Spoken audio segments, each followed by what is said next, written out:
యేసుక్రీస్తును నమ్మకుండా మంచి పనులు చేస్తే పరలోకం వెళ్తామా? ఈ క్వశ్చన్ లో రెండు ప్రధానమైన అంశాలు కనిపిస్తున్నాయి. మొదటిది పరలోకం, రెండవది మంచి పనులు.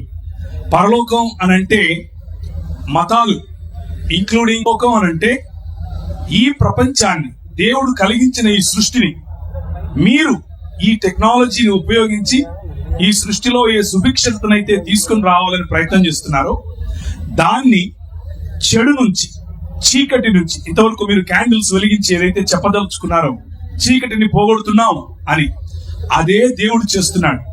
దాన్నే పరలోక రాజ్యం అంటారు. పరలోకం కాదు, పరలోక రాజ్యం అనగా దేవుడు నివసించే స్థలం ఎలా ఉంటుందో అలా ఈ భూమిని, తన సృష్టిని చేయాలి అన్నది దేవునికి ఉన్నటువంటి కోరిక. సో కూర్చున్న మీలో గౌతమ్ గారే కాదు, ఇంకెవరైనా కూడా ఇలాంటి మంచి పనులు చేయాలి అనంటే ఒకే ఒక మార్గం సాధ్యం. మిగిలిన అన్ని మార్గాల్లో మంచి పనులు స్వార్థం కోసం, లేకపోతే ఈ ప్రపంచాన్ని విడవటం కోసం, పైన ఏదో మంచి సంపాదించుకోవటం కోసం, పుణ్యం అని పిలవచ్చు, చేస్తారు.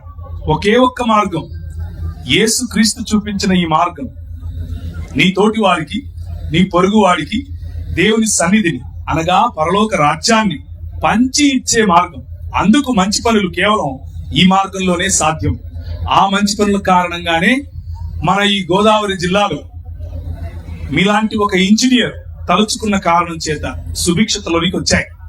మీలాంటి ఒక ఇంజనీర్ జనరల్ అయినప్పటికీ ఆయన కేవలం జనరల్ అన్న విషయాన్ని మర్చిపోయి, నా కాలి క్రింద ఇంత మంచినీరు కొట్టుకొని పోతూ ఉంటే, దానితో పాటు ఇన్ని వేల గ్రామాలు కొట్టుకొని పోతూ ఉంటే నేను ఎలా చూస్తూ ఉండాలి అని ఆలోచించి, ఒక మంచి పని ఆలోచించి ధవళేశ్వరం దగ్గర డ్యామ్ కట్టాడు, లేకపోతే బ్యారేజ్ కట్టాడు.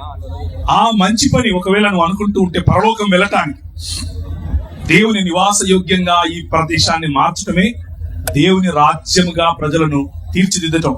ఆ పనిలోనికి నువ్వు ఒకవేళ రావాలి అని అనుకుంటే నిన్ను ఆహ్వానిస్తున్నాడు. యేసుక్రీస్తు చెప్తున్నాడు ఈరోజు సాయంకాలం, I want to take birth in you. నీ హృదయంలో, నీ జీవితంలో నేను పుట్టాలనుకుంటున్నాను.